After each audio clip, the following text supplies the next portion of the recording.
નમસ્કાર, પ્રણામ મિત્રો. જય માતાજી, જય શ્રી કૃષ્ણ. મિત્રો, આજની કહાની છેલ્લે સુધી સાંભળવા નમ્ર વિનંતી છે. મિત્રો, વાત પસંદ આવે તો લાઈક, શેર અને ચેનલને સબસ્ક્રાઈબ જરૂરથી કરજો, એટલે અમને પણ નવી વાર્તા લાવવામાં ઉત્સાહ મળે. તો ચાલો વધારે સમય ન લેતા કહાની શરૂ કરીએ. આખા દિવસના દોડધામ ભર્યા દિવસ પછી સોનલ ટીવી સામે ગોઠવાઈ. પોતાની ગમતી ટીવી સિરિયલ શરૂ થવામાં થોડી જ મિનિટ બચી હતી. ચાની પ્યાલી હોઠને સ્પર્શી કે વંદન સામે આવીને ઊભો રહી ગયો. સોનલના હાવભાવોમાં કંટાળો વ્યાપી ગયો. એક ઊંડા ઉચ્ચ શ્વાસ જોડે એણે વંદન ઉપર એક કડક નજર ગોઠવી, જે વંદનને સંદેશ પહોંચાડી રહી કે આમ ટીવીની સ્ક્રીન અને એની મમ્મીની વચ્ચે ભીત સભો ઊભો રહી એ મમ્મીની નિરાંતની પળોમાં વિઘ્ન પાડી રહ્યો હતો, અને મમ્મીને એ સહેજે ગમી રહ્યું ન હતું. જા બહાર જઈ રમ. પાછળ ફરી વંદને ફરી એકવાર ટીવીની સ્ક્રીન નિહાળી. ત્યારબાદ પોતાની નજર મમ્મીની નજરમાં વિષમ્યથી ફેરવી. આખા દિવસની થાક પછી અન્ય કોઈ માનસિક ખેંચતાણ માટે તૈયાર ન હોય એ રીતે વંદનના શરૂ થનાર વાર્તાલાપના તાર તોડી નાખવામાં હેતસુર સામેથી હટ મમ્મીના કાનની નજીક સરકી વંદને ધીમી રહી વાર્તાલાપ શરૂ કર્યો જ કે સોનલની ચીસ આખા ઘરમાં ગુંજી ઉઠી. ઊભો રહે, પપ્પાને કહું છું. કેટલી વાર તને કહ્યું આમ નકામા. સોનલના ઊંચા અવાજથી આકર્ષાઈ માનવ શયનખંડમાંથી દોડતો બેઠક ખંડમાં દોરાઈ આવ્યો. શું છે, કામ કરવાનું ચેન નથી આ ઘરમાં? પપ્પાના ક્રોધિત લાલ પીળા ચહેરાને નિહાળતા જ વંદન દૂમ દબાવીને ઘરની બહાર તરફ ભાગ્યો. ટીવીની સ્ક્રીન નિહાળતા જ માનવ પરિસ્થિતિ કળી ગયો. તને કેટલી વાર કહ્યું કે વંદનની સામે માનવે દર વખતની જેમ એની ઉપર દોષારોપણ કર્યું. એ વાત સોનલની સહનશીલતાને પરે હતી. બચાવ પક્ષના વકીલ સમી એણે પણ પોતાની દલીલ ગરમ શબ્દોમાં પીરસી. હું તો કામવાળી છું, આખો દિવસ ઘરનું કામ કરતી રહું તો કોઈને કશો વાંધો નહીં. હા, પણ બધી ફરજ પૂરી કર્યા પછી થોડા સમય માટે પોતાના મનોરંજન માટે ટીવી જોવા બેસું એ કોઈનાથી ન સહેવાય. માનવના શરીરના હાવભાવોમાં રીસ ઉતરી આવી. એકનો એક કાર્યક્રમ રેડિયો ઉપર પુનરાવર્તિત સાંભળી કંટાળી ચૂકેલા અકળાયેલા શ્રોતાની જેમ એને રેડિયો ઊંચકીને ફેંકી દેવાનું મન થઈ આવ્યું. પરંતુ સામે નિર્જવ રેડિયો નહીં, જીવતી જાગતી પત્ની બેઠી હતી. સમસ્યાનો ઉકેલ જટિલ હતો. સમસ્યા ઉકેલવામાં પોતાની ઉર્જા વેડફવાની જગ્યાએ એ સીધો શયનખંડમાં જતો રહ્યો અને બારણું અંદરથી વાંસી પોતાના લેપટોપ ઉપર પૂર્ણ વ્યસ્ત થઈ ગયો. બેઠક ખંડમાં આખરે મોકળું મેદાન મળતા સોનલને રાહતનો દમ ભર્યો અને પોતાની ગમતી ધારાવાહિકના તાજા એપિસોડ ઉપર રસપૂર્વક નજર માંડી દીધી. બીજે દિવસે સાંજે બજારથી પરત થયેલી સોનલની શ્વાસો થાકથી ફૂલેલી હતી. હાથમાં 4 જુદી જુદી ભારે કોથળીઓનું વજન હતું. બહાર તરફના વરડામાં માનવ સમાચાર પત્ર વાંચવામાં ઊંડો ડૂબી ગયો હતો. ઓફિસનો થાક ચહેરા ઉપર સ્પષ્ટ છલકાઈ રહ્યો હતો. સોનલને નિહાળતા જ જાણે જીવમાં જીવ આવ્યો. એક ચા આપી દે પ્લીઝ. સોનલના શરીરનો થાક બમણો થઈ ઉઠ્યો. હા, આપું છું. અંદર તો આવવા દે. એક તો ગમે તેમ કરીને રિક્ષા મળી. આ અણધાર્યો વરસાદ. પોતાના હાથની કોથળીઓ અંદર તરફના ટેબલ ઉપર મૂકી એણે પોતાના ભીના શરીર ઉપર એક ઝડપી દ્રષ્ટિ ફેરવી. કંઈક અચાનક યાદ આવ્યું હોય એમ ઘરના દરેક ખૂણા ઉપર એની શંકાશીલ દ્રષ્ટિ ફરી વળી. માનવને નિહાળ્યા વિના જ એણે જાસૂસ જેવા મંદ સ્વરમાં પૂછપરછ કરી. વંદન ક્યાં છે? દેખાઈ નથી રહ્યું. એનો અવાજ પણ નથી સંભળાઈ રહ્યો. ઘરમાં આટલી શાંતિ કેમ? તુફાન ત્રાટકવા પહેલાંની શાંતિ જેવી નીરવતા ઘરમાં વ્યાપી હતી. સોનલનું માતૃ હૃદય એને ઢંઢોળી રહ્યું હતું. જરૂર કંઈક ગડબડ છે, નહીતર વંદન આમ શાંત જંપીને તો ન જ બેઠો હોય. અંદર રમતો હશે, નહીતર ગેમમાં વ્યસ્ત હશે. સમાચાર પત્રમાં ઊંડે ઉતરેલી આંખો ઉપર ઉઠ્યા વિના જ એક પાના ઉપરથી બીજા પાના ઉપર સ્થાનાંતરિત થઈ ગેમ રમતો હોય તો મ્યુઝિકનો અવાજ ચોક્કસ સંભળાય. તદ્દન ધીમા સ્વરે પોતાની શંકા પતિ આગળ વ્યક્ત કરતી સોનલ પોતાના જ ઘરમાં ચોર માફક દાખલ થઈ. બેઠક ખંડ ખાલી હતો. ટીવી બંધ હતું. વંદનનું બેટ બોલ અને અન્ય રમકડા એક ખૂણામાં શાંત ડાહ્યા ઊભા હતા. ધીમે રહી એણે વંદનના ઓરડાનું બારણું ખોલ્યું. ચારે તરફ સન્નાટો હતો. વંદન અંદર ન હતો. એનું પ્લે સ્ટેશન પ્રાણવિહીન પડ્યું હતું. સોનલના હૃદયના ધબકારા ક્રમશ વધી રહ્યા હતા. બારણું અવાજ કર્યા વિના ધ્યાનથી વાસી એ રસોડા તરફ ઉપડી. બજાર જવા પહેલા આઈસ્ક્રીમ માટે એ જીદે ચડ્યો હતો. શરદીથી નાક લાલ હતું. આઈસ્ક્રીમ મળી ન જતી. કદાચ આઈસ્ક્રીમ. મનમાં શંકાના વિકલ્પ એક પછી એક ઝબકારા છોડી રહ્યા હતા. રસોડામાં પ્રવેશતા જ મનમાં ગભરાણ થવા માંડી. એ ત્યાં પણ ન હતો. આખું રસોડું એ જેવું છોડી ગઈ હતી એવું જ સાફ અને વ્યવસ્થિત હતું. આખરે એ ક્યાં છે? શું કરી રહ્યો છે? એક જ જગ્યા શોધવાની બાકી હતી, પોતાનો શયનખંડ. પણ ત્યાં એ શું કરવા ગયો હોય? જે પ્રશ્નનો ઉત્તર એ જાણતી ન હતી. એ પ્રશ્ન ઉપજાવવા બદલ એને પોતાના જ મન ઉપર ગુસ્સો આવ્યો. પોતાના શયનખંડના આગળ આવી એ ઊભી રહી ગઈ. એક ઊંડો શ્વાસ અંદર તરફ ખેંચ્યો.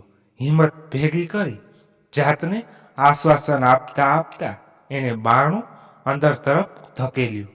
વંદન એક મોટી ચીસ મોઢામાંથી બહાર નીકળી ગઈ. હાથ સોગ્રસ્ત મોઢા ઉપર આવી પડ્યો. સમાચાર પત્ર પડતું મૂકી માનવ ચીસની દિશામાં ધપી ગયો. પોતાના શયનખંડની હાલત નિહાળી એ ચોંકી ઉઠ્યો. હાથમાં કાતર લઈ બેઠેલો વંદન પહોળી આંખે મમ્મી પપ્પાને તાકી રહ્યો. આજે એનું આવી બનશે એ વિચારે જ ડરેલા અને ડઘાયેલા હાવભાવો જોડે એ કાતર ભોંય ઉપર પટકી ઊભો થઈ ગયું.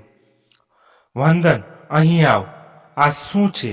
પપ્પાનો ક્રોધમાં વિફરેલો સ્વર સાંભળી એનું શરીર ધ્રુજવા માંડ્યું. હેમખેમ પોતાનો જીવ બચાવી એ ઘરની બહાર પોતાના મિત્રો પાસે ભાગી છૂટ્યો. તને ખબર છે ઘરમાં એક બાળક છે. અલમારી લોક કરવી જોઈએ ને? માનવે ફરી ટેવ પ્રમાણે એની ઉપર આક્રમણ સ્થાનાંતર કર્યું અને સોનલે ફરી અસહ્ય ભાવે જાત બચાવ કર્યો. હું કાળજી નથી રાખતી, પણ તું તો ઘરે હતો ને? તારું બાળક ઘરમાં શું કરે છે એની જગ્યાએ આખું વિશ્વ શું કરી રહ્યું છે એ વાંચવું વધુ જરૂરી હતું, ખરું ને? દર વખતની જેમ જ યુદ્ધમાં ઉતરવાની જગ્યાએ માનવે યુદ્ધ છોડી નીકળતા જ સોનલની નજર ભીત ઉપરની ઘડિયાળ ઉપર પડી. થોડા જ સમયમાં રાત્રિના ભોજનનો સમય થઈ રહેશે. હજી રસોઈ પણ બાકી હતી. આગળ વિચારોના વમળમાં અટવાઈ સમય વેડફવાની જગ્યાએ સોનલે કામ સમાપ્ત કરવાને પ્રાધાન્ય આપ્યું. અકળામણમાં પગ અફાડી એણે શયનખંડની સફાઈ આરંભી દીધી. આ બનાવને 3 દિવસ વીતી ચૂક્યા હતા. રવિવારનો દિવસ હતો. રજાના દિવસે માનવ બાઇક ઉપર કેટલીક ખરીદી પતાવવા નીકળ્યો હતો. વંદનને પણ સાથે લઈ લીધો હતો, જેથી સોનલ શાંતિથી રસોઈ અને ઘરના કાર્યો ઉપર ધ્યાન કેન્દ્રિત કરી શકે. દવાની દુકાનના કાઉન્ટર નજીક ઊભો વંદન દુકાનની દરેક હલનચલન ઉપર પોતાની બાળ સહજ જિજ્ઞાસાવાળી નજર ફેરવી રહ્યો હતો. સોનલે આપેલી કેટલીક બેઝિક દવાઓની યાદી નિહાળી દુકાનદારે દરેક સામાન કાઉન્ટર ઉપર ગોઠવી દીધો હતો. એક પછી એક સામાન કાઉન્ટર ઉપરથી ઊંચકી રહેલા માનવની વ્યસ્ત નજર વંદન ઉપર આવી જ કે મનમાં અરાજકતા વ્યાપી. વંદન વાતનો સેતુ જોડવાનો પ્રયાસ કરે એ પહેલાં જ માનવે એક ચતુર પાસો ફેંક્યો. આઈસ્ક્રીમ ખાઈશ? પપ્પાનો પ્રશ્ન સાંભળતા જ વંદને પોતાની વાત શબ્દોમાં મૂકવાનું માંડી વાળ્યું. એ જાણતો હતો કે આ સમયે એવી કોઈ પણ વાત કરી જે પપ્પાને ન ગમે કે એમને ગુસ્સો અપાવે તો આઈસ્ક્રીમની ટ્રીપ ગુમાવવી પડશે. એ જોખમ એને લેવું ન હતું. મોઢું બંધ કરી એણે મૌન ગરદન હલાવી. માનવને પોતાની ચતુરાઈ ઉપર મનોમન ગર્વ ઉપજી આવ્યો. આઈસ્ક્રીમની ટ્રીટ પૂરી કરી બંને ઘરે પરત થયા. એક પણ પ્રશ્નની માથાકૂટ વિના જ વંદન મહોલ્લામાં રમી રહેલા પોતાના મિત્ર આરવ તરફ દોડી ગયો. એક મોટા હાશકારા જોડે માનવ હાથમાંના સામાન જોડે ઘરમાં પ્રવેશી ગયો. થોડા દિવસો પછી એવા જ કોઈ રજાના દિવસે ઘરની ડોરબેલ વાગી. માનવે દરવાજો ખોલ્યો. ઘરના દરવાજે ઊભી વંદનની વર્ગ શિક્ષિકાને નિહાળતા જ માનવના મનમાં ધ્રાસકો પડ્યો. થોડા દિવસોની જે રીતે વંદનનું વર્તન બદલાઈ રહ્યું હતું એ વિશે વિચારતા જ વંદનની ફરિયાદોની યાદી માટે એ માનસિક રીતે તૈયાર થઈ રહ્યો. પ્લીઝ કમ કોલ કર્યો હોત તો હું અને સોનલ શાળા. ઘરમાં પ્રવેશ કરતા જ વૈશાલીએ ઘરે આવવાના હેતુની સ્પષ્ટતા કરી. એકચ્યુઅલી મારે એકાંતમાં તમારા બંને જોડે વાત કરવી હતી એટલે વંદનની વર્ગ શિક્ષિકા જાતે ઘરે આવી હતી. પરિસ્થિતિનું ગાંભીર્ય સોનલને પણ ડરાવી રહ્યું. વંદન ચારે દિશામાં નજર ફેરવી. વૈશાલીએ પોતાના વિદ્યાર્થી અંગે પૂછપરછ કરી. એ પોતાના ઓરડામાં છે, પ્લે સ્ટેશન રમી રહ્યો છે. હું એને બોલાવી. સોનલને અટકાવતા વૈશાલીએ હાથના ઈશારા જોડે હળવેથી ના પાડી. પોતાના પર્સમાંથી એક કાગળ કાઢી એણે માનવ તરફ ધર્યો. બેઠક ખંડમાંથી અવાજ વંદનના ઓરડા સુધી ન પહોંચે એની તકેદારી જાળવતા વૈશાલીએ અત્યંત મંદ સ્વરે કહ્યું, I want you to read this. ગભરાટ અને ઉતાવળ જોડે માનવે ખૂણાના ટેબલ ઉપરથી ઉપર ગોઠવાયેલા ચશ્મા જોડે માનવની આંખો કાગળ ઉપર ઝડપથી ફરી રહી. મથાળા ઉપર વંદનનું આખું નામ, ધોરણ 4 વર્ગ લખ્યું હતું. આ અઠવાડિયે વર્ગમાં એક સરપ્રાઇઝ ટેસ્ટ રાખી હતી નિબંધ માટે. માતા પિતા વિષય ઉપર. આ વંદનનું ટેસ્ટ પેપર છે. સોનલ ઊભી થઈ માનવને પડખે આવી ગોઠવાઈ. બંનેની નજર એક જોડે વંદનના અક્ષરો વાંચી રહી. મારા માતા પિતાનું નામ માનવ છે. મારી માતાનું નામ સોનલ છે. મારા પપ્પા એક મોટી ઓફિસમાં કામ કરે છે. મારી મમ્મી ઘરે જ રહે છે. એ ઘરના બધા જ કામ કરે છે. પપ્પા સવારે જલ્દી ઓફિસે જતા રહે છે. મમ્મી મને નાસ્તો કરાવે છે, મારું ટિફિન બનાવે છે અને મને શાળાએ મૂકવા અને લેવા પણ આવે છે. પપ્પા આખો દિવસ ઓફિસમાં થાકી જાય છે. સાંજે ઘરે આવે ત્યારે તેઓ ખૂબ જ થાકેલા હોય છે. પપ્પાને ક્રિકેટ જોવું અને સમાચાર પત્ર વાંચવું બહુ ગમે છે. મમ્મીને ટીવી જોવું અને છોડની કાળજી લેવું ગમે છે. રવિવારના દિવસે મમ્મી પપ્પા મને ફરવા પણ લઈ જાય છે. મને મારા મમ્મી પપ્પા બહુ ગમે છે. એ મારી ખૂબ કાળજી રાખે છે, મને ખૂબ પ્રેમ કરે છે. પપ્પા મને ગમતી ચોકલેટ અને આઈસ્ક્રીમ આપે છે. મમ્મી મને ગમતી વાનગીઓ બનાવે છે. મને હોમવર્ક કરવામાં પણ મદદ કરે છે. પરીક્ષા વખતે પુનરાવર્તન પણ કરાવે છે. મમ્મીને શોપિંગ કરવું ગમે છે, પણ પપ્પાને પોતાના મિત્રો જોડે વાતો કરવું વધુ ગમે છે. મારા મમ્મી પપ્પા બહુ સારા છે, પણ મને એમની બહુ ચિંતા થાય છે. તેઓ મારાથી કોઈ મોટું સિક્રેટ રાખે છે. પપ્પા સૌથી છુપાવી ઘરે એક પાકીટ લાવે છે અને મમ્મી એને અલમારીમાં છુપાવી દે છે.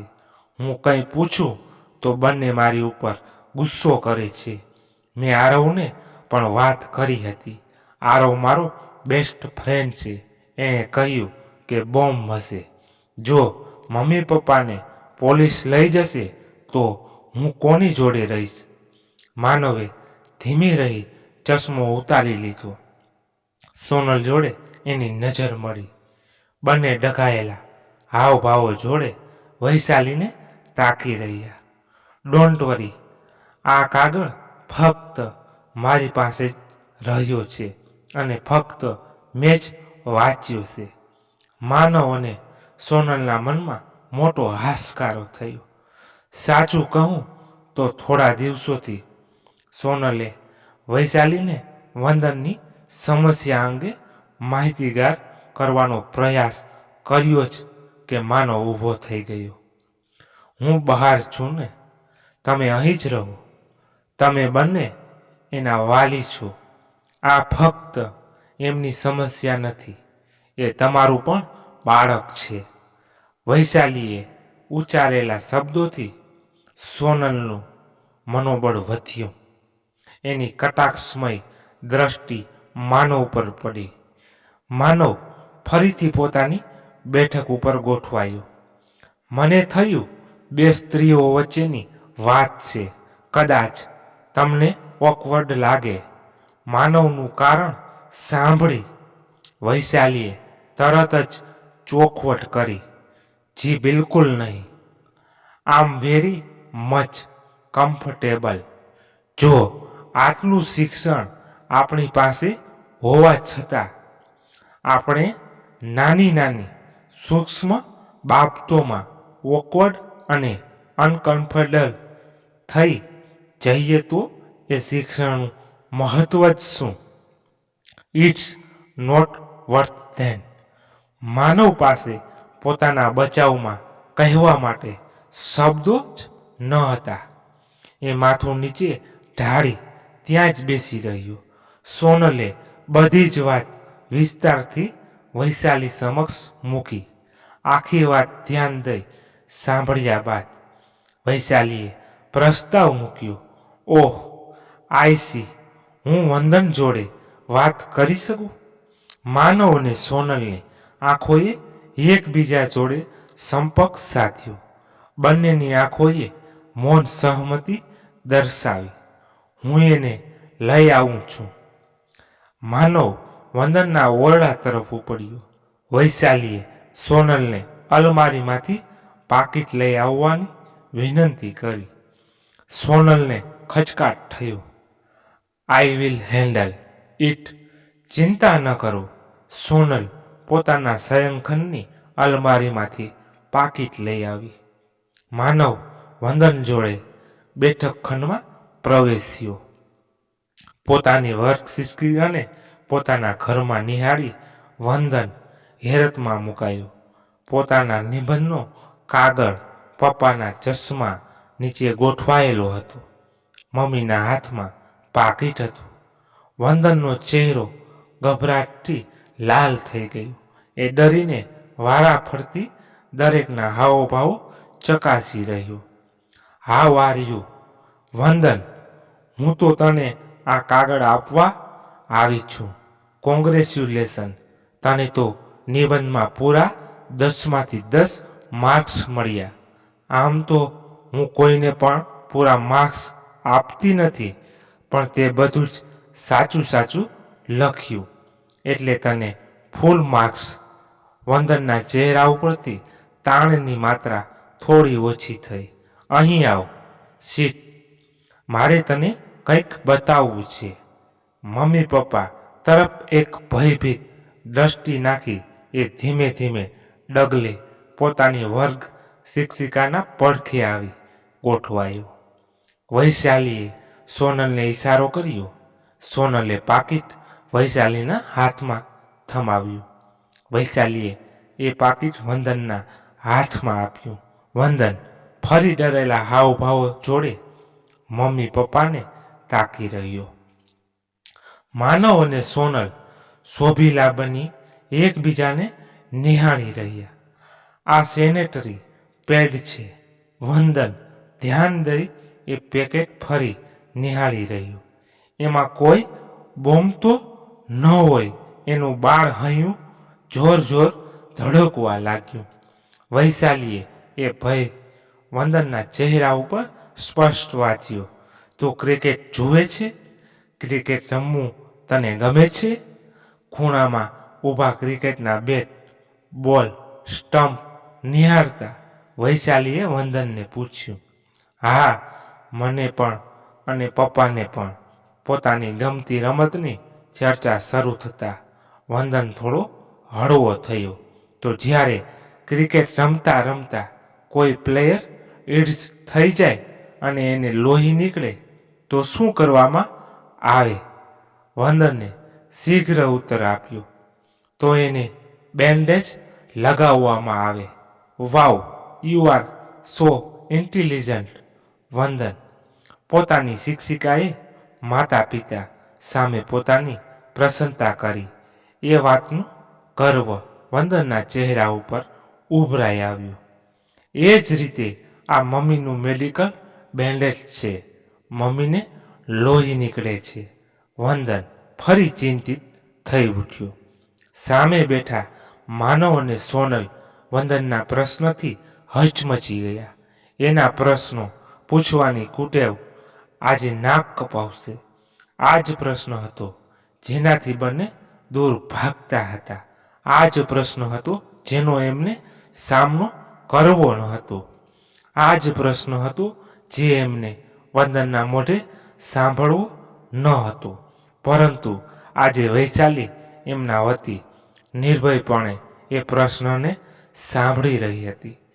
ભાગ્યા વિના મક્કમપણે એ પ્રશ્નનો સામનો કરી રહી હતી. હા, ક્યાંથી તું પીપી કરે છે ને એમ જ મમ્મીને દુખતું નથી?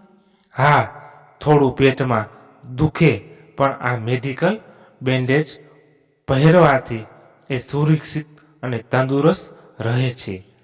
આ બેન્ડેજ પહેરવાથી એ સારી થઈ જાય છે. હા, 5 દિવસમાં જ એ ફરીથી સાજી થઈ જાય. જેમ ઇન્જર્ડ પ્લેયર ફરી મેદાનમાં રમવા ઉતરે એમ જ વંદન થોડા સમય માટે નિશબ્દ બન્યો. એના મગજમાં ક્રિકેટવાળું મેડિકલ બેન્ડેજ ઉપસી આવ્યું. એ સાથે જ થોડા દિવસોથી પોતે નિહાળેલ અનુભવ એક પછી એક દ્રશ્ય જોડે ઊભા થઈ રહ્યા. મમ્મીની ટીવી સિરિયલ વખતે પ્રસરિત સેનેટરી પેડની જાહેરાત મમ્મીની અલમારીથી ચોરીથી કાઢેલું સેનિટરી પેડનું પાકીટ, એમાંથી કાઢેલા સેનિટરી પેડ્સ અંદર શું છે એ જાણવા કાતર વડે એ બધા પેડમાંથી બહાર કાઢેલા રૂનો ઢગલો અને દવાની દુકાનમાંથી સમાચાર પત્રમાં બંધાઈને બધી દ્રષ્ટિથી છુપાઈને ઘરે પહોંચેલું પાકીટ, એ બાળ માણસની મૂંઝવણ બમણી થઈ ઉઠી. ક્રિકેટવાળા બ્રેન્ડેજ વિશે પ્રશ્ન પૂછીએ ત્યારે તો કોઈ ગુસ્સો ન કરે, એને તો બધાની સામે જોઈ શકાય, સ્પર્શી શકાય. દવાની દુકાનમાંથી એને ખરીદી લાવીએ ત્યારે છુપાવીને લાવવાની જરૂર ન પડે. બીજી બધી દવા જેમ લાવી શકાય એને તો પેપરમાં વીંટાળેલું જરૂરી નથી. તો પછી આ મેડિકલ બેન્ડેજ માટે એવું જ કેમ નહીં? વૈશાલીની આંખો માનવ અને સોનલ ઉપર આવી ગોઠવાય. હાથ વડે અદબાવાળી વંદનનો પક્ષ લેતા એણે એ પ્રશ્ન માનવ અને સોનલ તરફ પસાર કર્યો. Yes, that's not fair. એવું કેમ? માનવે વંદનને પોતાની ગોદમાં લેતા આશ્વાસન આપ્યું. You are right. બંને મેડિકલ બેન્ડેજ સરખું માન આપવું જોઈએ. હવેથી એ ચોરી છૂપે ઘરમાં ન આવશે. My mistake. અને તને જે પણ પ્રશ્ન હોય તું અમને પૂછીશ, મિત્રોને નહીં. જો આરવ તો બેન્ડેજને બોમ્બ કહેતું હતું. જેને એ વિશે ખબર ન હોય એ તેને ખોટા જવાબ આપશે. સોનલે વંદનનો હાથ પકડતા સલાહ આપી. હું પ્રશ્ન પૂછીશ તો તમે ગુસ્સે નહીં કરશો ને? વંદનનો નિર્દોષ ચહેરો નિહાળી સોનલને એની ઉપર દયા અને સ્નેહ બંને એકસાથે ઉભરાયા. જરાય નહીં. આઈ એમ પ્રોમિસ. વંદનનો ચહેરો આનંદ અને સંતોષથી મલકાઈ ઉઠ્યો. વંદન ઘરની બહારની દિશામાંથી આરવનો અવાજ ગુંજ્યો. હું રમવા જાઉં. પોતાની શિક્ષિકા તરફ ફરી એણે પરવાનગી માંગી. Yes sure. બીજી જ ક્ષણે એ ઘરની બહાર નીકળી પડ્યો. વૈશાલીએ પણ બહાર તરફ નીકળવાની તૈયારી દર્શાવતા પર્સ ઉઠાવ્યો. થેન્ક્સ. કઈ રીતે આપનો આભાર વ્યક્ત કરીએ? સોનલના અવાજમાં કૃતજ્ઞતા પડઘાઈ. વૈશાલીએ એના ખંભા ઉપર હાથ મૂક્યો. એક ઘર હોય એની અંદર એક ખાલી ઓરડો હોય. જો એ ઓરડો ખુલ્લો છોડી દેવામાં આવે તો બધા જ જાણી જાય અંદર કશું નથી. કામ વિના કદાચ કોઈ અંદર ન પ્રવેશે, પણ જો એ જ ઓરડાને બહારથી તાળું મારું દઈએ અને એની ઉપર એવું લખી દઈએ કે અંદર જવું નહીં, અંદર શું છે એ વિશે કદી પૂછવું નહીં, તો કોઈને કોઈ રીતે એની અંદર જવા બધા જ પ્રયાસ કરશે. આને ખરાબ વર્તણૂક ન કહેવાય, માનવ સહજ જિજ્ઞાસા કહેવાય.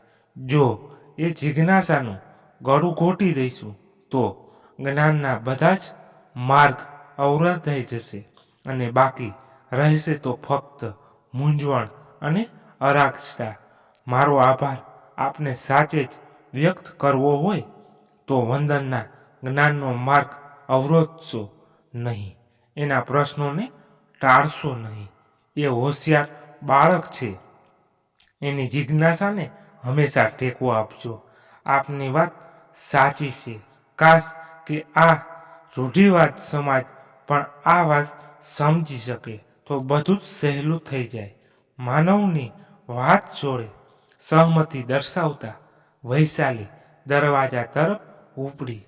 કોઈએ સાચું જ કહ્યું છે, રૂઢિવાદી એટલે એવી વ્યક્તિ કે જે કદી કોઈ કામ પહેલીવાર ન કરે, ન અન્યને પહેલીવાર કરવાની અનુમતિ આપે. રૂઢિવાદની સાંકળ તોડવા માટે પહેલ તો કોઈએ કરવી જ પડે. એ પહેલ આપણે જ ન કરી શકીએ. દરવાજો ખુલ્યો અને બધાની નજર મિત્રો જોડે રમી રહેલા વંદન ઉપર પડી. મારો પણ એક દીકરો છે, 3 વર્ષનો. થોડા જ વર્ષોમાં એ પણ વંદન જેટલો જ થશે. એના પ્રશ્નો માટે હું હમણાંથી જ માનસિક તૈયારી કરી રહી છું. આશા રાખું છું કે સમાજને એક એવો દીકરો આપી શકું જે સમાજની દીકરીનું માન પણ જાળવે અને એનું દર્દ પણ સમજે. માનવ અને સોનલની નજર દૂર જઈ રહેલી વૈશાલીને એટલી જ તાકી રહી. આજે એને લીધે વંદન એમની અત્યંત નજીક આવી ગયું હતું. મિત્રો, કહાની પૂર્ણ થઈ. તમને કેવી લાગી? ખાસ કરીને કોમેન્ટ બોક્સમાં તમારો અભિપ્રાય જણાવજો. પસંદ આવી હોય તો લાઈક શેર જરૂરથી કરજો અને ચેનલને સબસ્ક્રાઈબ ન કર્યું હોય તો સબસ્ક્રાઈબ કરજો, એટલે અમને પણ નવી વાર્તા લાવવામાં હંમેશા ઉત્સાહ મળે. તો આ સાથે મળીએ એક નવી કહાની સાથે. ત્યાં સુધી બધા મસ્ત રહો, તંદુરસ્ત રહો. ધન્યવાદ. જય માતાજી, જય દ્વારકાધીશ. હર હર મહાદેવ, મહાદેવ, મહાદેવ. જય શ્રી રામ.